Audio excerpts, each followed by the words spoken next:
Hello, everyone, and welcome to another interesting webinar organized by Hipther Agency. Today's title is A Business Analyst Walks into a Bar Full of Tech Leaders. A broad title, and we're going to discuss a little bit more about the role of business analysts. What is a business analyst, what they do, and what they don't do? Can a business analyst act as a product manager? The client already has a business analyst. Why would the software team recommend their own as well? Today's distinguished guest is Erin Traeger. She's a senior business analyst with nearly 15 years in that field, 10 plus of which are at IT Labs. In the early days, she was a web developer on e-commerce projects, and since then, as a business analyst, has worked with clients in a range of sizes and at various stages of their projects. She has experience in numerous areas, including e-commerce, human resources, blockchain, and healthcare. Erin, welcome and thank you for being with us. Oh, thank you for having me. My name is Jaka Repanšek. I'm a partner and a legal and business consultant in telecom, internet, media, and entertainment industries. I'm based in Ljubljana, Slovenia, and I'm also a partner at Hipther Agency. My role today is to introduce Erin. Erin will have a presentation for us now, and following the presentation, we will ask Erin some additional questions. You are welcome to pose your questions at any time during the webinar, and once Erin's presentation is over, we'll be happy to answer all of your questions. Erin, the stage is yours, please. Oh, thank you. Hi, Jaka. Hi, everyone. Give me a second to share the screen, and we'll get started. Alrighty, so as Jaka said, I'm Erin Traeger. I'm a business analyst, a senior business analyst over at IT Labs. For those of you who don't know, IT Labs is a software development company and consulting company, presence on 3 continents. Main development is Skopje, Macedonia, which is where I'm at. So let's get started today with a BA walks into a bar full of tech leaders. So someone actually posed that to me as a joke, and the initial punchline that just came up was, and the BA immediately walks behind the bar, asks the tech leader a few questions, and then based on those answers, proceeds to form the perfect drink for them, all the while in painstaking detail, documenting the recipe, all the ingredients, all the steps, in what order to do everything, what's expected in the end. So when you think about it, if you have any idea what BAs or business analysts do regularly, that's a pretty good idea. But in reality, a better analogy would be more that the tech leader is a manager of the bar. You also have the owner, the accountant, the waiters, etc., with whom you may have varying degrees of interaction. So consider on a lot of projects, you have your clients and you have their customers. Now the clients are also using the software. So they, in this analogy, may also be patrons of the bar as well. They're drinking there. So the BA in this case is more like the master bartender, the mixologist. They're responsible for setting the drinks menu, for documenting all the drink recipes. They're determining what alcohol and other ingredients are needing, ensuring that the staff is crystal clear on what actually needs to get done, while also ensuring that the drinks can feasibly be created to keep up with demand, because that's not going to be a good thing if people are 20 deep waiting.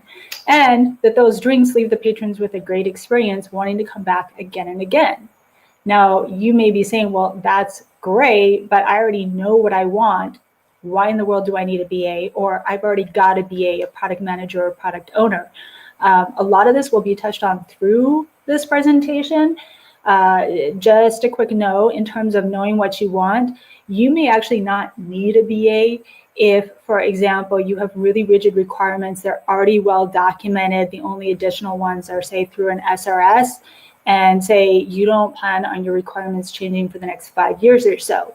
If, however, you're looking at having changes, or they're not well documented, or especially if you've got more than just 1 or 2 people working on the project, that's when you really want to be looking at having a BA. And in terms of already having people on the project, like another BA, a lot of times when you're hiring out additional teammates to say, work on additional functionality, separate functionality, etc. And in that case, a lot of times the existing BA is more focused on what they've previously been doing. And so it's advantageous to have a different BA working on that, unless you think they truly can completely focus on both sides of things.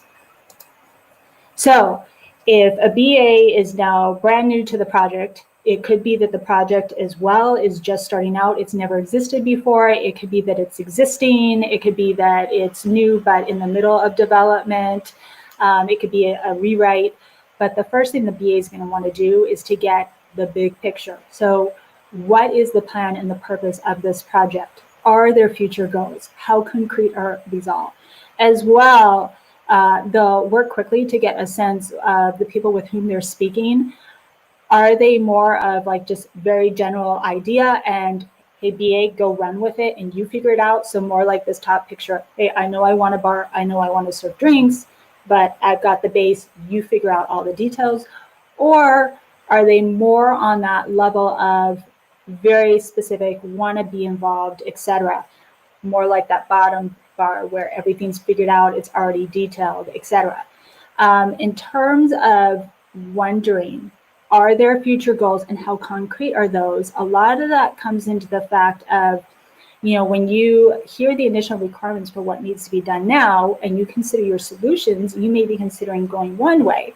Whereas if you know there are future goals, it may influence which way you're planning on implementing a solution and switch gears. As well, if you know that those things aren't very concrete, you may still go in the original direction, or you may say, let's take the middle line.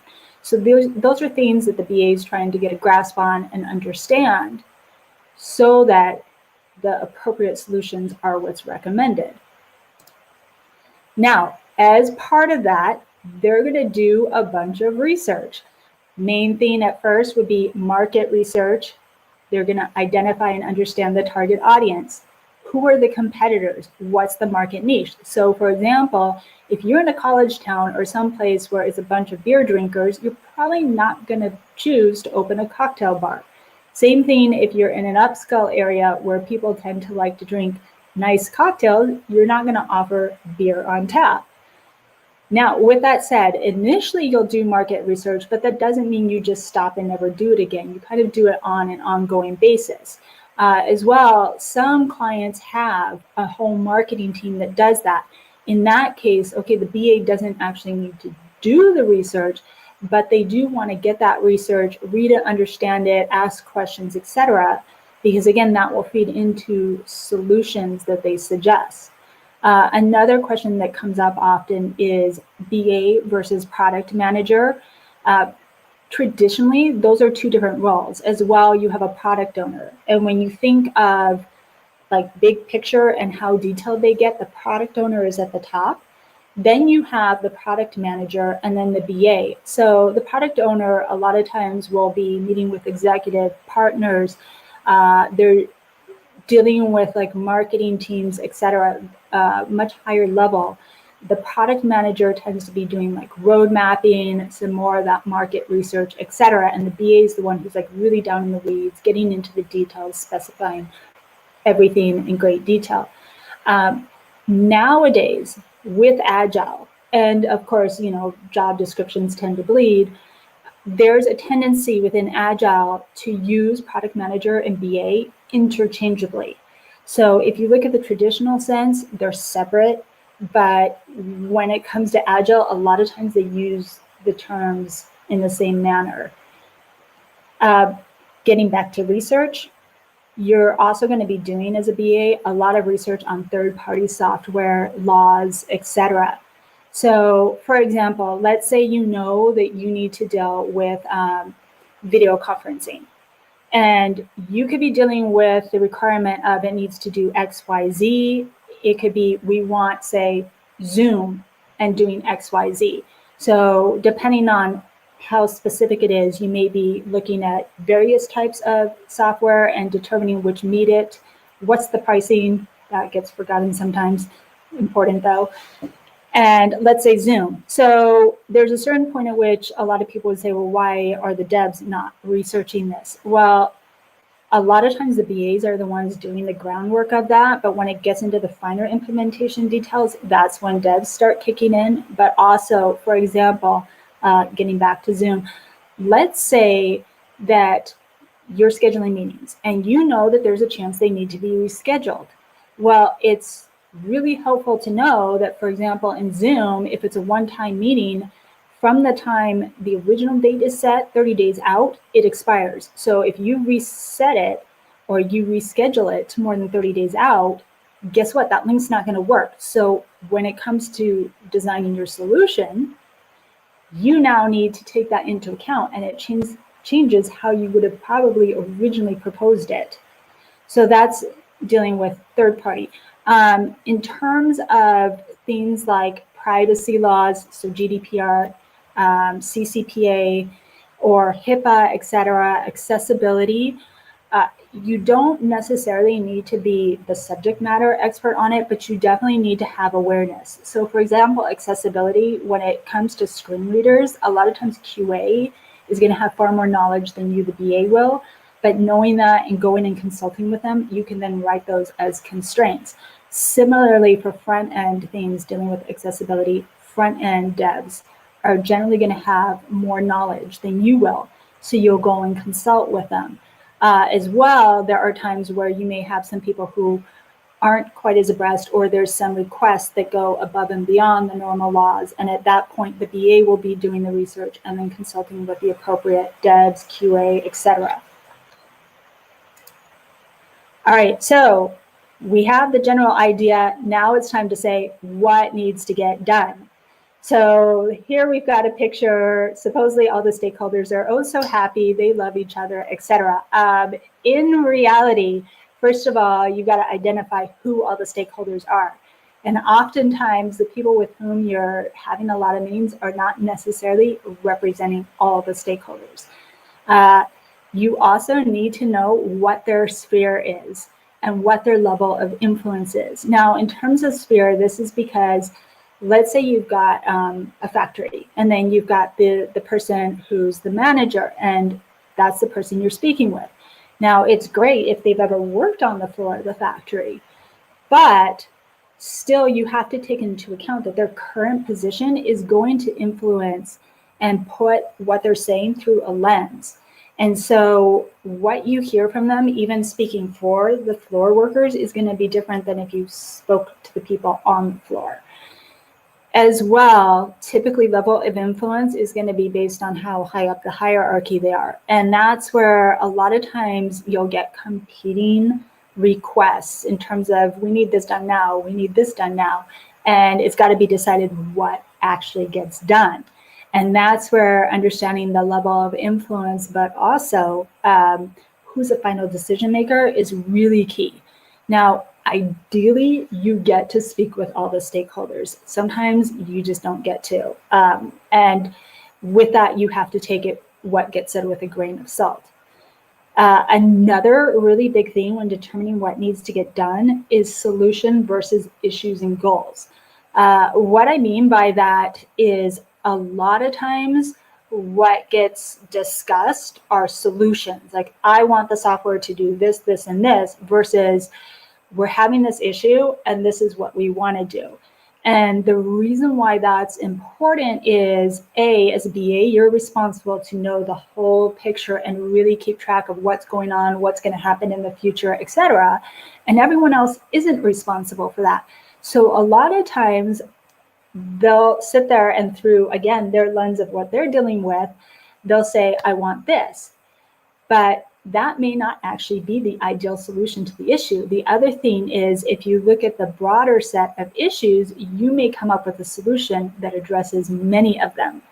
So that's where you've got to be really careful and look at those issues versus and goals versus solutions. As well as a BA, we need to avoid bias. And this is something that can be a bit difficult to not have happen, which is, you're having a discussion about what needs to get done, and you're thinking, oh, the software does this, we can do it this way. Oh, the software does that. Oh, no, that's going to take extra work.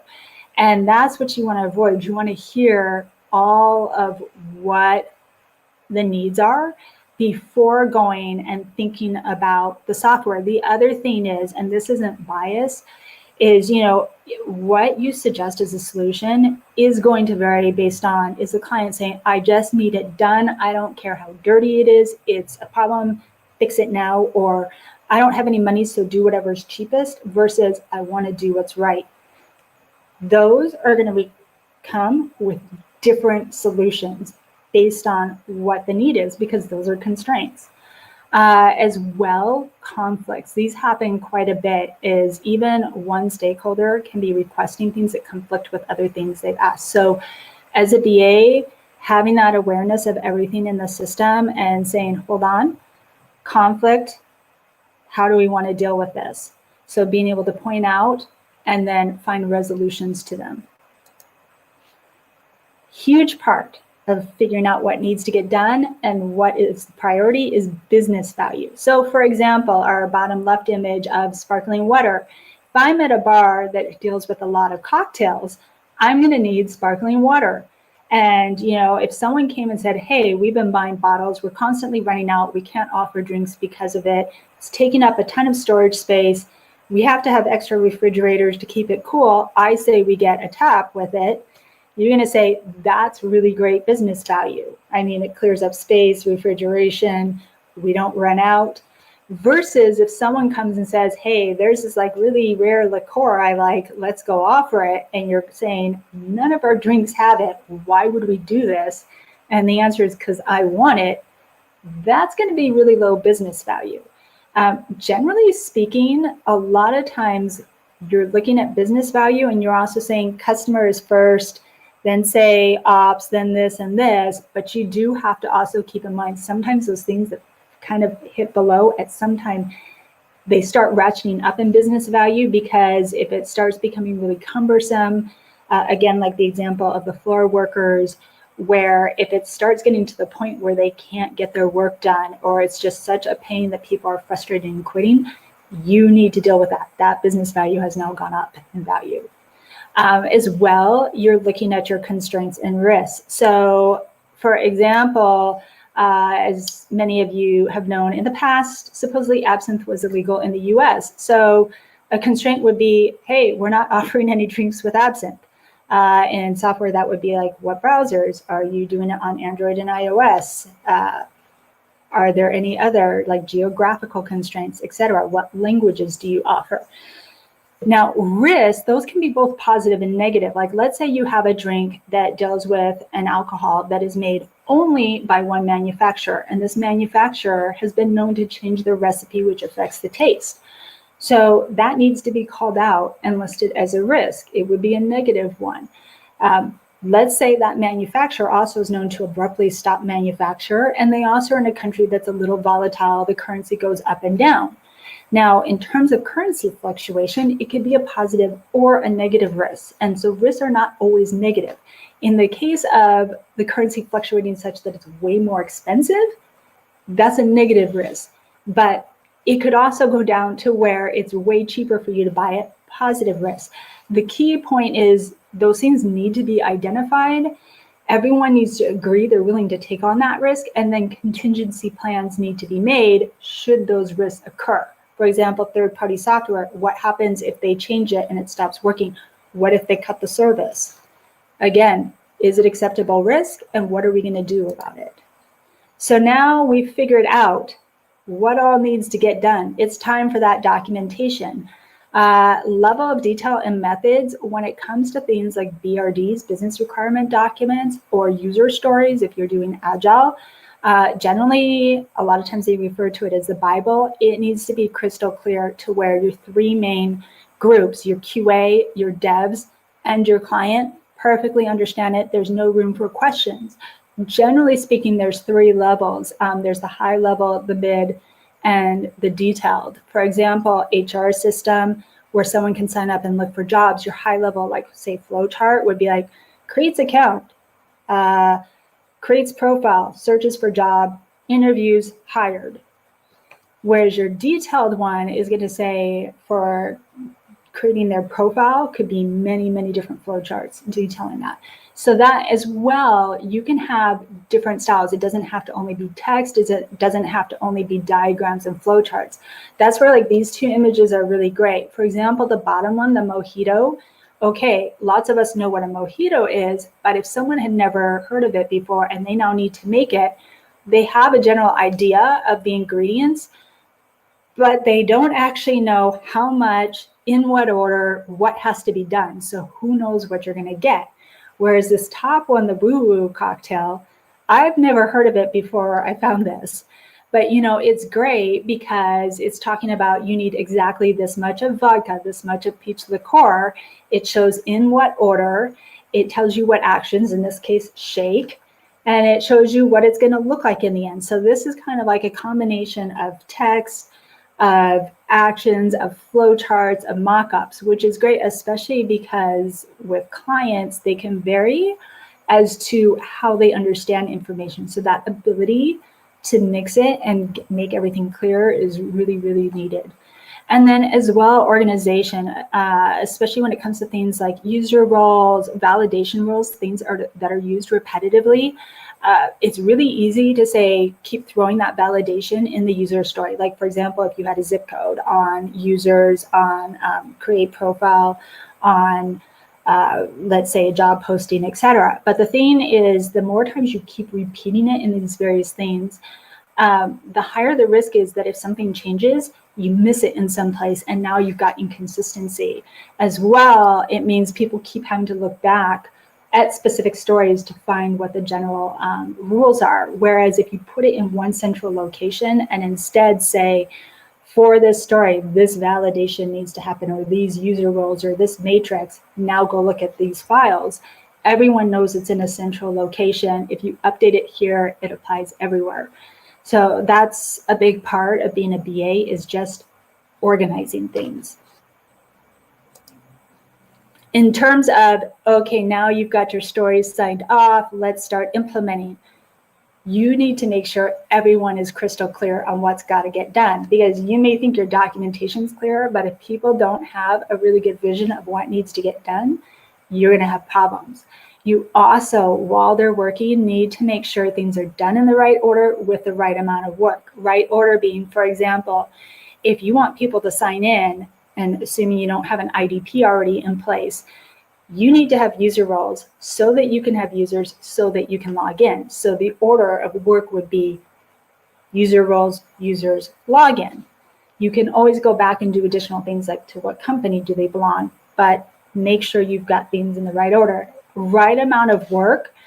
You know, it's really easy to say, okay, a sprint's 2 weeks, so I got 2 weeks worth of work. But if your team is front end, back end, QA, etc., and you've got 2 weeks of pure back end work, what are your front end people going to do? So you've got to make sure that they have just the right amount, not too much, not too little. As well, once those stories have passed QA, you need to do some basic testing to make sure they meet your expectations. Assuming they pass and now, you know, things are going to be deployed to stage, then client demo time. So, you know, it's one thing if you're doing continuous integration and those things are going live just like that. But when you've got something like MVP or somewhere where your deployment is going to be, or your release is going to be down the road a bit, you really want to do regular client demos, not only so they have a clear picture of what's going on and they can give you feedback if they're like, ooh, that's not what I expected, I want to change it, but also because the client needs to do UAT, user acceptance testing.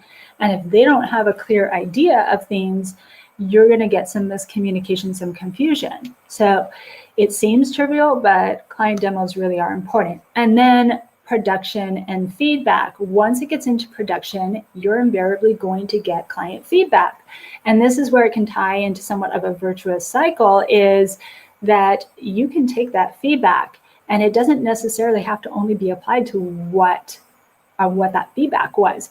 Because if you're seeing it tends along a certain line and you're working on something, even though it may be completely different, you could see where that feedback applies to it and do it before you finish implementation. As well as part of the ongoing theme and the organization is road mapping, backlog maintenance, new features. So in this case with the images, MVP, a lot of clients want that like beautiful finished product immediately. So like the one, the tequila sunrise with a beautiful orange twist, etc. But for MVP, a lot of times you don't actually need that totally finished product. Something like a screwdriver, vodka and orange juice will do perfectly fine. It'll keep clients happy, etc. And then you can build on it. Besides the fact it has something for your customers to look forward to, and in the end, you get to the tequila sunrise. Or hey, you find out people don't actually want a tequila sunrise, and you shift a little. So there's that. There's road mapping. When it gets into road mapping, that in general is larger feature sets, and then you kind of have within the backlog organizing in what order things need to go. Now, backlog maintenance is kind of the not so fun part of things, shall we say, but it's really important because as you're going through development, you're getting kind of like all these ideas and things you need to do coming in. And if you don't keep that backlog in order, it's just going to be inundated. Things are going to be lost. You can have things that are totally outdated and shouldn't be there anymore. The priorities are all out of whack. Like some of the tools just put the last thing entered at the top, and that's not at all the most urgent thing. So going through that backlog and keeping it in order is really important. Okay, so in summary, BAs are dealing with big picture, but also the really fine details. They can do different methods to get there. They can start from the top, the big picture, going down to the details, from the bottom up, sideways, etc. They're putting out useful documentation. They're driving where they're going in an organized manner. These images, I think, are really, really reflective. Like the one on the right shows a really well-organized bar. The bartender, without thinking, can walk up, create the order. They don't have like this huge, deep thing where they're trying to reach in, possibly creating a mess. The left is for an NGO that I was volunteering with. And generally, think of it like the backlog. It was really well organized. It's dealing with food packages, with clothing, with hygiene, etc. But what happened was winter was coming, they asked for donations, and the community was really responsive. But as a result, that's the top of the stairs. So if you even wanted to get inside, you literally had to roll over packages of clothing, which is not exactly safe. You're also dealing with volunteers who have varying levels of know-how or what they want to do, how long they can stay, etc. You're dealing with changing demands every day. Like that day, we need over 2,000 food packages in 6 hours. You're also having to think, if you've got food packages, you need to make sure the path to where you make them is clear, a place to put the food packages, and a path for the people filling up the vans to get them. So like in this case, just like being a BA, you're coming in, you're saying, ooh, I've got a mess I need to clean up, but what's the top priority? Food packages. Okay, how many people can I get over here? How many can keep working on sorting clothing and getting these things out of the way so we have a path, etc.? How can we create order out of this and get everything done? And it's so true of being a BA. So it's not just write some documents and be done. A lot of it is organization and working with moving targets, etc., and making sense of it all. All right. Anyone have any questions? All right. Thank you so much, Erin, for your excellent presentation. We have actually gathered a few more questions for you. Okay. And I'll just kind of go down through the list of them. What's a typical educational background of a BA? I think it varies. Like within the US, typically what I was seeing is that a lot of them had MBAs. Where I'm at now in Macedonia, a lot of times they tend to look more of a computer science background, not necessarily true. With that said, from all the people I've interviewed, I would say it's much more valuable to have someone who kind of has a wider looking knowledge set, and also who's analytical, who's curious, who's able to look at things and think and ponder on them, and then to get into, it's also really important to not only be able to look at the details, but also look at the big picture. All right, thank you. We have a question from Mikiel. What are the top analytical platforms you can use as a BA to synchronize data sets? And what about organizing big data? Okay, so one important thing to point out is that think of this kind of like, well, rectangle, square. So a couple of years ago, IIBA, International Institute of Business Analysis, added in data analysis or data analysts as a subset of business analysis. So kind of like data analytics would be the square of rectangles. So not all BAs are data analysts. In this case, I'm not one, but I do have some interest. In terms of platforms, unfortunately, I would not be the best at telling you that. I can tell you that hot tools are like Python and R, etc. Definitely, if you're looking for someone, you want to be looking for someone who's actually a data analyst. So just being a BA, there's a wide range of BAs. In fact, under IIBA, it's something like 70% are in like finance and banking and that type of thing, and not tech per se. Mm-hmm. But yeah, unfortunately, I'm not able to give you a really super answer to that question. Thank you so much. Now, how long do you remain engaged in a company when outsourced, when a BA is outsourced? What's a typical duration of such cooperation? Overall, as a BA, as long as there is new development working or going on, typically the BA is going to be involved in it. Again, like I mentioned earlier, if you had a project in which those requirements were like really, really rigid and not going to change, then generally you wouldn't actually need a BA, but that so rarely happens. I mean, that's why you've got Agile going on, is change, change, change. In terms of if you're speaking more having a BA on site, you don't necessarily need to have a BA on site. I'd say definitely for observation purposes, it's really valuable, or seeing the environment in which things are working, it's really valuable, but you don't 100% have to have them there. All right, thank you. Now, there's another question we have now from Martin. It's a sort of another GDPR data-related question. With this huge amount of data and the rise of big data, are there any security concerns? How are you protecting your data? Okay, so I'm gonna try and answer that. I mean, a big part of GDPR is about the fact of people having the right to their privacy, about having anything personally identifiable being able to be, shall we say, redacted.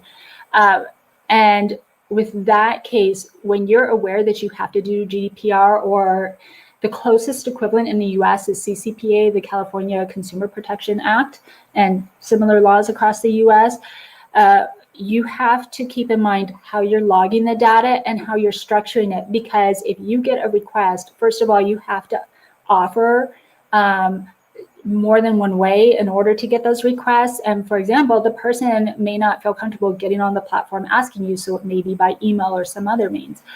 But you have to be able to give them their personally identifiable information.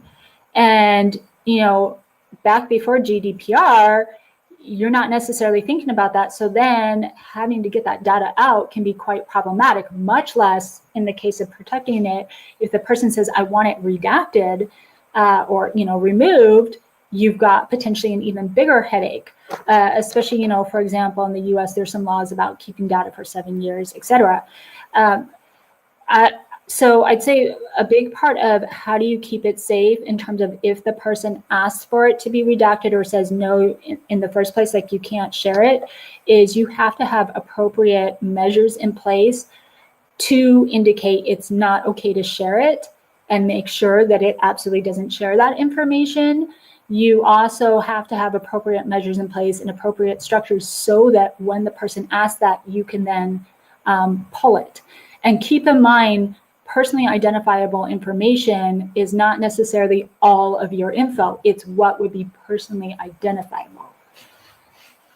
Great, thank you. Now, a question from Maya. What is the biggest misconception related to business analysts? You know, that's a tough one. I think sometimes it's a matter of, well, I don't have to tell you anything, you just figure it out, which, don't get me wrong, depending on how the relationship is, that can certainly be true. But for example, clients do actually have to sign off on the work that's going to be done. So there has to be some level of interaction.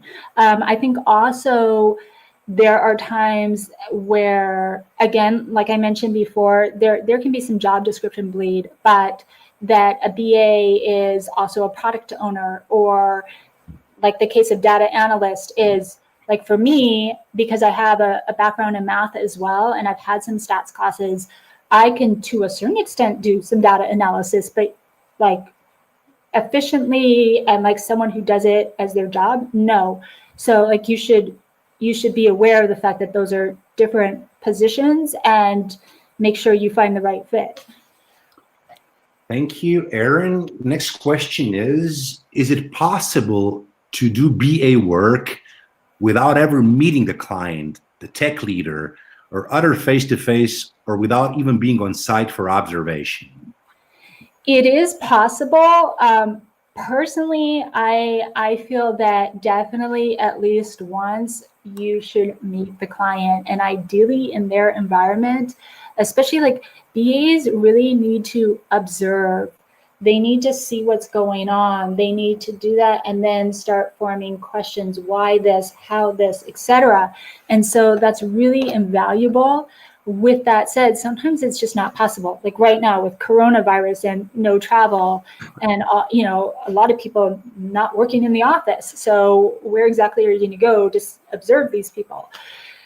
So it is definitely possible, but you have to keep in mind that there are some things that you may, shall we say, miss because you don't get that chance to observe. As well, if you're only ever talking to, say, like one person or a small group of people, because that's likely not to be your whole stakeholder set, you're going to be missing out on some perspectives. Thank you. Now, basically, this next question kind of connects to the one I just asked, and it's, of course, the coronavirus pandemic changed the business world, changed our lives. How did it actually change the way BAs work? You answered it partially already, but maybe a little bit more. And it's probably gonna last for some time now. Is that really gonna change the scope of the industry forever, or just part-time? You know, I would love to, you know, everyone says, oh, I can't wait to go back to normal after the coronavirus, but have a feeling there's going to be long-term effects of it. You know, it's interesting. I'm based in Skopje, so, you know, you don't have clients visiting every day. You're not going every day out to clients. Do it. But so I would say being very used to working remotely, it hasn't been quite as big of an adjustment. There's a lot more meetings. There's some more give and take on, you know, working hours, say closer to the US, etc. Understanding that also when you're trying to get a feel of how things are, that your clients' experiences have shifted. And as well, you have to take into account that their business models may have shifted. I mean, heaven forbid you're dealing with, say, airlines or the airline industry or the travel industry in general, your business models are really going to have shifted. But for many people, those shifted, and you need to take those into account. It was interesting, though, IIBA was sending out things about how are you adjusting, can you adjust, et cetera, because for a lot of BAs, they are on site and for extended periods of time. And I would say for them, it was a big shift. Thank you. One more kind of a COVID-related question, it just kind of goes on, is from Andrea. Has there been an acceleration in the need for BAs since the pandemic hit? In your opinion, what are the priority needs today? So has the pandemic itself actually accelerated the desire or the need for BAs? On the one hand, as you know, coronavirus kind of halted a lot of businesses. And from that respect, there's been a slowdown because for everyone, there's been a slowdown. In terms of, I would say, businesses that have been ongoing, realizing that they might need a BA, I think there's been a bit of an uptick in realizing, hey, we actually need requirements, especially because so often, like if you're working with devs, et cetera, that communication gets done face to face, and now it's got to be done either, typing over, like Teams, Slack, whatever, or, through meetings. So yeah, I think that's brought some realization that, hey, we need someone here who can better explain these things.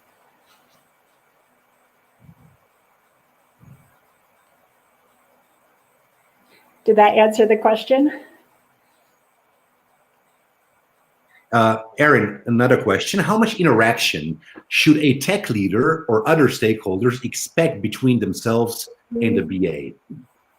So this is one where, for example, a lot of people have the opinion that, like, say, mid and larger companies are kind of like, I just want a consultant. You're supposed to be the subject matter expert. You tell me what to do. And that can be very true, but you'll have some who are saying, I want to be involved. I want to be part of these discussions. I want to have back and forth, et cetera. So part of it is getting a really good understanding of what that dynamic is. And like I was saying earlier, you have some clients who are saying, I just have this general idea, you go run with it and you specify everything. So with respect to that, there's going to be less interaction than if it's someone who wants to be more involved in those details, or, overall wants to have more of that back and forth. But generally speaking, if it's someone who wants a decent amount, they're going to have a fair amount of interaction. And that's also, if the tech lead is acting more as that representative of the product, then yes. If instead they've got someone like a product manager or their stakeholders available, then the tech lead wouldn't be quite as involved because more discussions would be with the other people. Thank you. Erin, why can't the tech leader just have one person talk to the BA? Why does the BA request multiple people from different departments? So that gets back to stakeholders and the lens through which they speak to things. I've been on projects where you have one person who's being the voice of all, but when that happens, you really have to take some of the stuff with, shall we say, a grain of salt, and think, okay, they're speaking as a customer, but they're the product owner, so they're not really the customer, and what they're saying still is getting filtered through that role of product owner. And that's where ideally you want to have access to the various stakeholders and be able to speak with them, et cetera, so that you get a much clearer view of what issues they're dealing with, what their goals are, et cetera. Thank you, Erin. We're slowly coming to the end of our webinar. It's 45 minutes past, and I have one more question for you. Okay. If the client has already told the BA what they want, why does the BA ask further questions or ask what the goal is? So this gets back to a lot of times what gets expressed is the solution, not what the issues and goals are. The other thing is a lot of times it can conflict with other things. So there's some clarifying questions, or they may think it's clear, but there's some lead up questions to get a better understanding of what exactly it is they're looking to do. So for any one of those reasons, that's why they're asking follow-up questions. Thank you so much, Erin, for this really, really interesting presentation. I think a lot of us are going to go to a bar and have a few cocktails soon, and perhaps meet a BA. It was very, very, very nice and very, very interesting. So thank you, Erin. And before we conclude, let me just give you a short message from Zoltan. If you like our webinars and would like to become the next guest or even a sponsor of the next episode, make sure to head over to the www.Hipther Agency and click the Hipther Webinars option in the menu. Make sure to register for the upcoming Hipther Festival, which includes 3 conferences and will run between 5th and 9th of October. So Erin, once again, thank you so very much for this very interesting presentation. Thanks to everybody who was listening to us. Virtual applause for Erin is well deserved. Erin, hope to host you again very soon in one of our events. Thank you so much. Have a great day. Thanks.